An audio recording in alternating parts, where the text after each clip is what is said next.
comprehensive turnaround strategy for the Forestry Commission. This was presented by the Minister of Finance and Economic Development, and this is part of the ongoing State Enterprises Reform Program. The strategy is intended to address funding, governance, and skills training needs, and thereby enable the Forestry Commission to effectively discharge its mandate of preserving and growing the country's rich forestry endowment.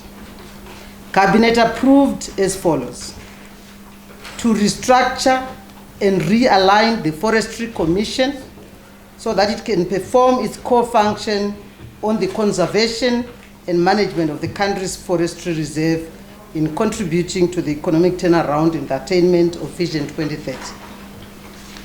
And also, this is to make sure that the Forestry Commission broadens community participation by setting up natural resource management committees in rural communities in collaboration with rural district councils. Then that also, in line with the new dispensations devolution policy, each province develops a natural resources development plan which entails sound management of forestry and wildlife resources for effective contribution to economic growth. And also that the Forestry Commission undertakes effective marketing as well as competitive pricing of its tourism facilities in order to enhance its financial performance.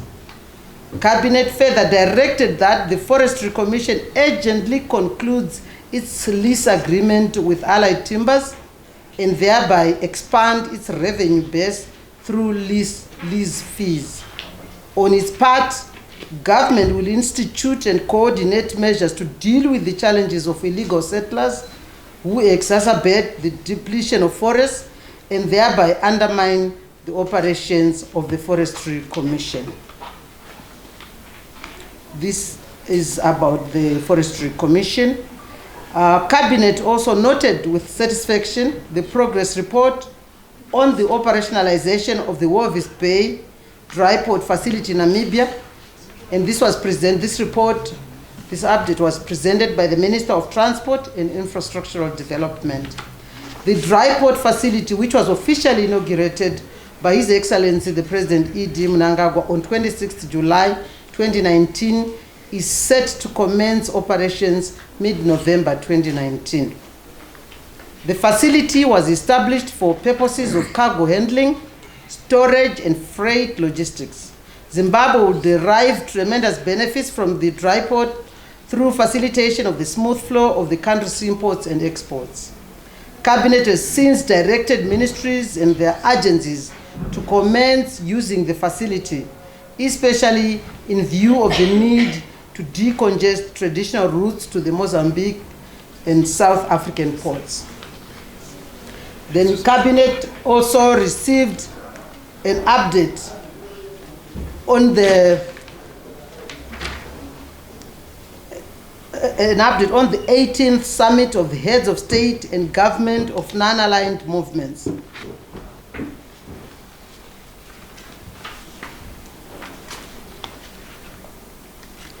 This report was given by the Minister of Local Government, Public Works and National Housing, who led a government delegation to the 18th Summit of Heads of State and Government of Non-Aligned Movement, which was held in Baku, Azerbaijan, from the 25th to the 26th of October 2019.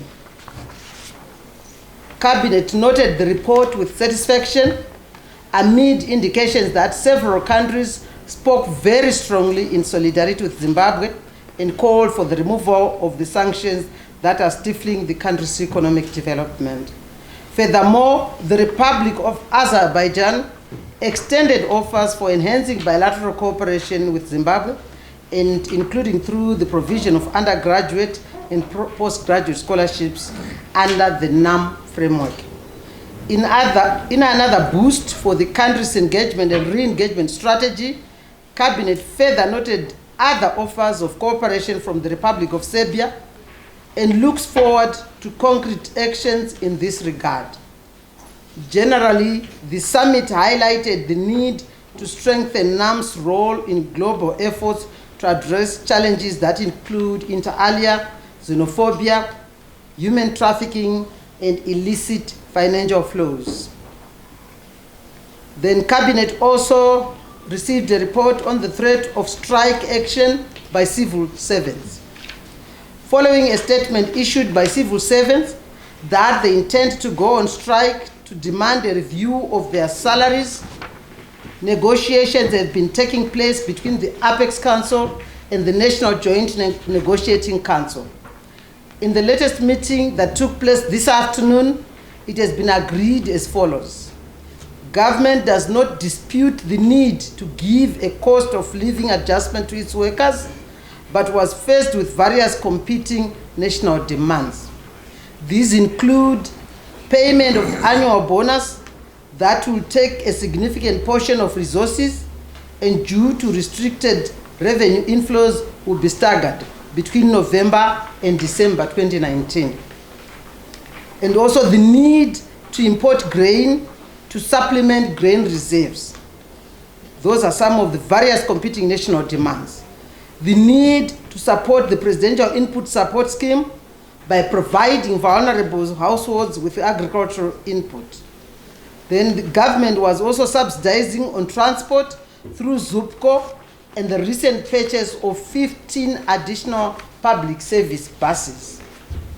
Then the budget cycle was coming to an end, and that was difficult to get additional resources from the current budget, and therefore a review in the cost of living was certainly going to happen in 2020.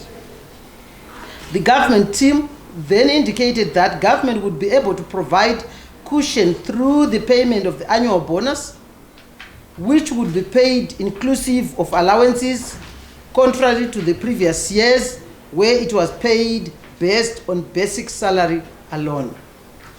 In addition, government was also putting measures to contain loss of the workers' purchasing power and requested the Apex Council to provide 3 nominees to attend a tripartite negotiating forum technical committee workshop in Kaduma from the 10th to the 15th of November 2019.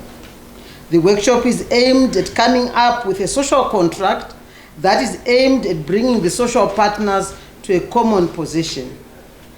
This may result in the freeze of incomes and prices. Workers' response. In response, the workers just advised the meeting that they'd heard the government's position and gave no explanation on the next move. The government team discouraged the Apex Council from embarking on their intended demonstration set for the 6th of November, and the workers again refused to respond. And last but not least, Cabinet received an update on medical illegal job action. Cabinet was informed by the Minister of Health and Childcare that the public hospitals medical doctors strike has now gone beyond 63 days. Medical services at most central hospitals therefore remain constrained. The situation is being exacerbated by the City of Harare's nurses who have also since stopped reporting for duty, citing incapacitation. Disciplinary hearing for the doctors by the Health Service Board commenced on 1st November 2019. Of the 80 doctors charged, 77 were found guilty and discharged. Cabinet, however, assures the public that necessary measures are being instituted to ensure that the situation in the health sector returns to normalcy in the shortest possible time. This brings to the end of our brief today. Thank you. Thank you, Honorable Minister and the Chair. The employer of health service workers is the Health Service Board. And the Health Service Board is going to be issuing a more refined statement on the status of the disciplinary action. They will do so today.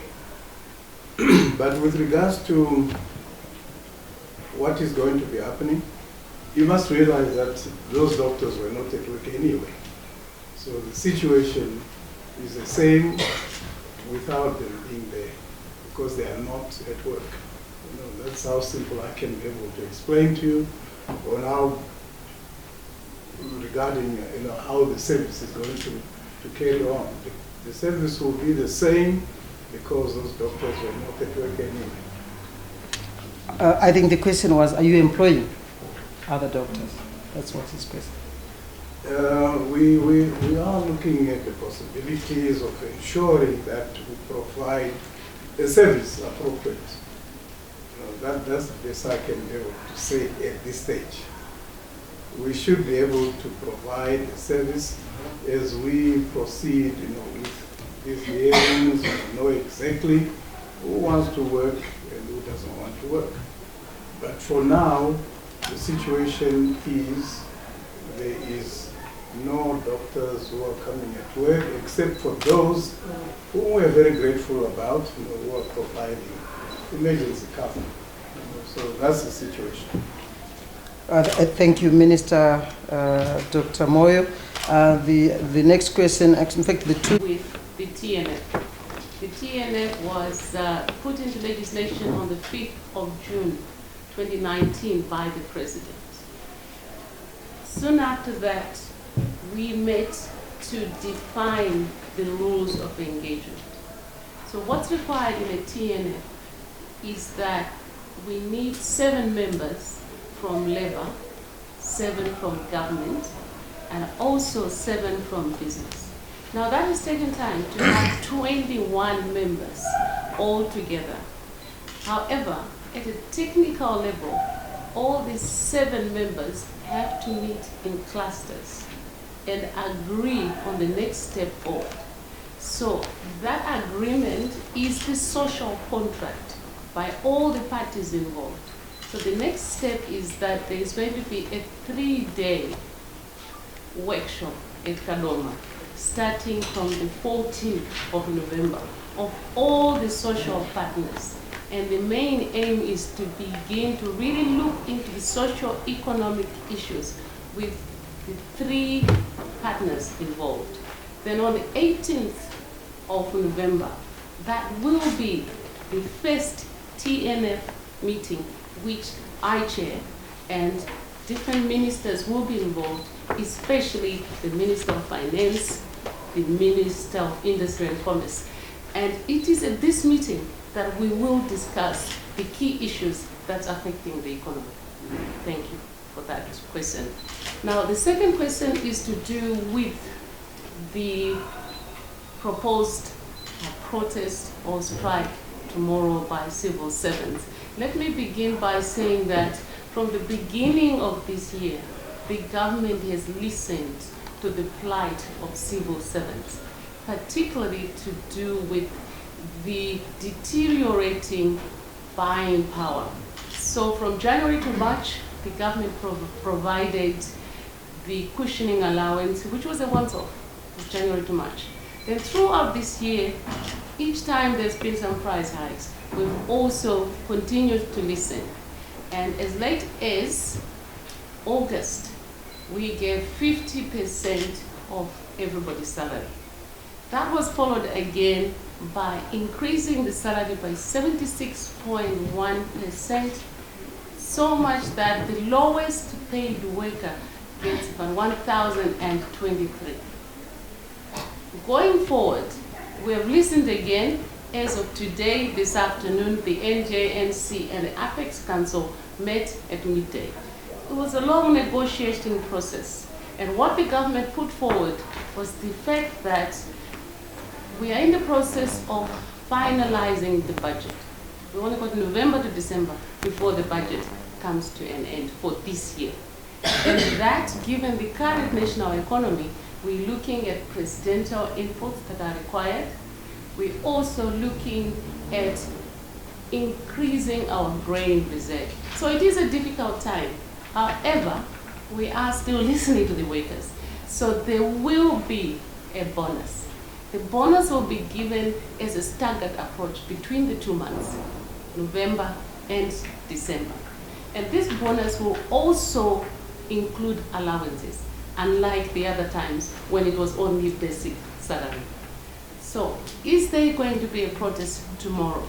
At this stage, we can't say. However, the government has put on the table the economic situation and that they have listened to the workers. And I sincerely hope that this protest will not take place, but they will take into consideration what has been put to the table by the government. Thank you. Thank you very much, Minister Dr. Nzenza. I'll go back to you, Chief Secretary, for the second round. For the second and last round, thank you very much. Chair, any volunteers? The government is one has to look at how long it took to have the TNF put into law. It took 20 years to get trade unions, business and government in the same room. And then we managed to do that in June. Now to get all three parties to come to the round table, as I've said before, we did meet, and the next level was to say, what are the rules of engagement? How do we select the 7 members from labor, 7 from business, 7 from government? Government has no problem in selecting the 7 members, but we also want our social partners to come to the table, having agreed, because when you look at labor, you're looking at ZCTU, ZFTU, and the Apex Council, and out of that, we only want 7 members. And I don't believe that is easy. That's why, in many ways, it has also taken time. But one has to look at the context that it took us 20 years to get to this point. But I'm pleased to say that we've got to this point. I regret the delay, but I know for certain, 100% certain, that the government is absolutely serious to look at the socio-economic issues affecting the civil servants and also the general public. Thank you, Minister. Minister, you need to continue. Takuchi Ambakwe wanted to know, he actually said it looks like Apex has given a statement to say demonstrations are on tomorrow. That's what he said. And he says, if it had taken you this long to meet, and now that you're going to meet in Kadoma, what guarantee is there that there's going to be some progress? And he says civil servants are asking government to match salary with interbank rate. What is that which is going to come out? Regarding the meeting tomorrow at 11, this is news to me. You've just told me.